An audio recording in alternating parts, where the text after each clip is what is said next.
Hey, how you doing? My name's Steve Zill. I'm going to be your business manager. Nice to meet you. You excited? Very excited. Buying a vehicle. I hope you are. One thing I want to do is before we get started, I want you to kind of look at my office as being your information center. I Okay. know you've gotten a ton of information already. So if for any reason you have any unanswered questions right now, you can go ahead and ask me them. Just want to make sure you have everything. I'm good. You good? hmm Okay, good. That's what I was hoping for. Your salesperson is actually one of our top guys, so he usually does pretty good with all his customers. The reason why I bring that up is because obviously customer service is a huge thing for us, and I'm sure you've heard this half a dozen times outside already. So be patient with us. It's something we don't take lightly.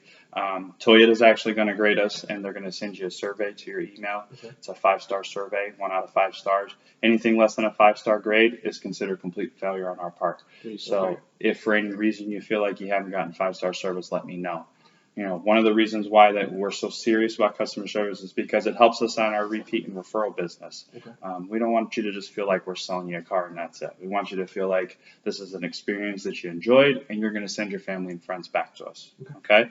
So if at any time you have any questions, I know I'm going to be giving you a lot of information and getting a little bit from you, just stop me. We can answer that question and then move on. Okay? Perfect. I'm going to go over my 4 primary responsibilities that I have back here. First and foremost, I'm going to complete all your paperwork for you and secure financing with a lender. I'm also going to go over your manufacturer's warranty information. This way you understand everything that you're covered under and what you're not. And I'm going to put together a financial package that not only makes sense for you, but also makes sense for your family as well. And then last but not least, I'm going to try and get you out of here as fast as I can. I know you've been here for a while already, so I know you don't want to sit here any longer, even though I'm a really nice guy. The time is 11 o'clock. I always try to put down the time so I can try and get myself a little bit faster. Usually it takes about an hour. Let's see if we can't get you out of here before lunchtime. How's that sound? Sounds good. Okay, perfect. You ready to jump into this? Let's do it. All right. So first and foremost, I just want to make sure that all the numbers and information that I have from out front is the exact same thing that you saw out front. So if you would just start out by verifying all of your personal information up here, name, address, phone number. All look correct? All looks good. Okay, perfect. And I have here that you're buying a 2020 Toyota Corolla.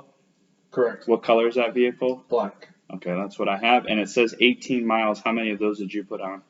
Just like 2 or 3. 2 or 3. So you got to drive the vehicle. Everything felt good with it? Yeah, it's smooth. Perfect. Super smooth. I see here that you're also trading in a 2015 Toyota Corolla. It's white in color and it has 80,000 miles. Does that sound correct? That's about right. Okay, perfect.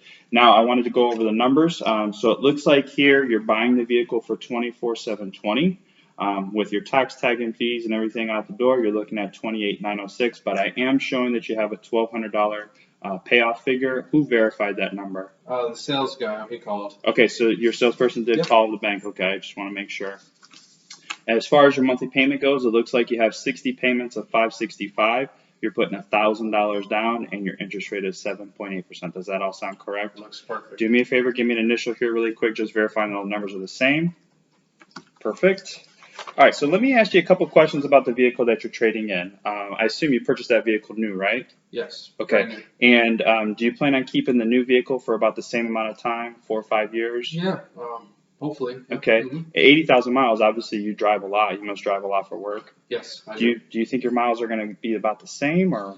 Yeah, they'll be about the same. So your driving habits haven't really changed at all? No. Okay, perfect. And then do you happen to have any service contracts that you may have purchased, or maybe gap insurance or anything like that? No, I think it ran out. Okay, yeah. One of the things I like to do is I always like to try and put a little bit of money back into my customers' pockets. Okay. And one of the ways I do that is I help them cancel any contracts or anything that they may have had before that they have a credit on.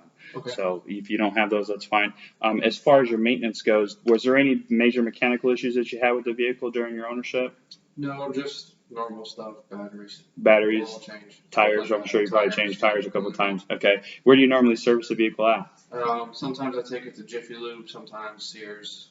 If you don't mind me asking, what makes you go to the outside people rather than coming back to the dealership? Cost. Cost. Yeah. That's what a lot of people say.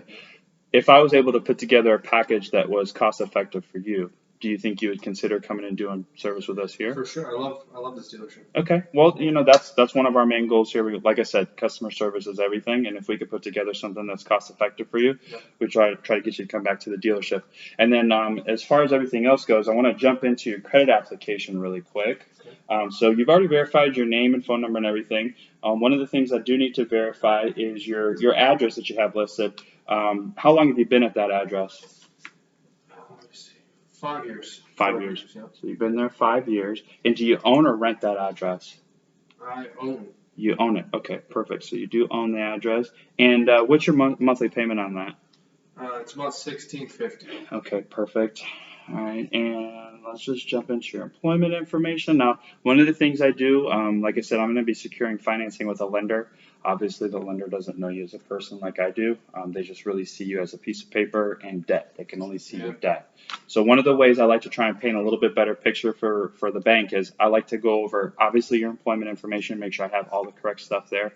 But the other thing is I like to go over some of your assets because assets obviously makes the bank feel warm and fuzzy. So as far as your employment goes, it says you were working here at Kmart. You're still employed there, right? Yes. How long have you been there? 5 years. Good long time. The bank likes to see that. And it says that you're an assistant manager and that your income is $78,500. Is that before or after taxes? That is before taxes. Before taxes. Okay, so you make a good chunk of money from them. I've been with them for a little while, hopefully. And do you get any other type of income, maybe a side job or business or anything that you do? No. Okay. All right. So yeah, like I was saying, your assets, obviously your biggest asset is going to be your ability to make money so that you can pay your bills.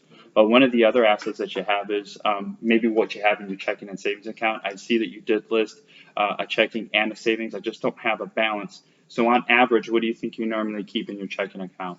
About $1,000, just enough to pay the bills. $1,000. Okay. And how about your savings?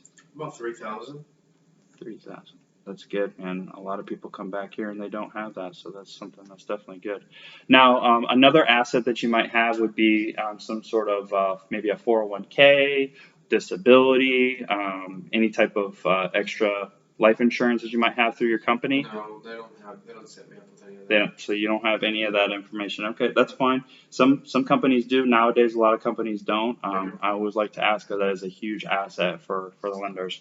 Okay, so all that information looks good. Thank you for giving me that. Let's jump into insurance information. So the salesperson tells me that you're with Geico. Is that true? Yes. Okay, and how long have you been with Geico? 10 years. Jeez, 10 years. You've been with the same person the whole time? Same guy. Wow, that's incredible. With that policy, is that full coverage or is that liability? Full coverage. Full coverage. Full coverage, okay. And do you happen to know what your deductible is? It's about $1,000. $1,000, okay, that's the same like me. $1,000 is the easiest. Let me ask you this. I mean, you've been with Geico for a long time. I'm sure you make your payments every single month.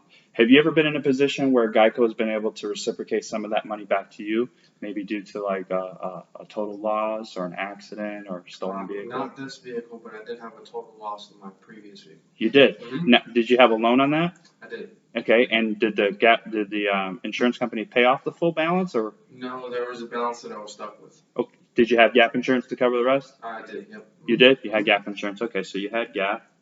That's good. My brother actually bought a vehicle from us, had it for 3 months, didn't even get to make his first payment yet. The whole thing melted the dash because he put a converter in there, and he was stuck with $5,000 of gap insurance picked up. So that's good that you had that.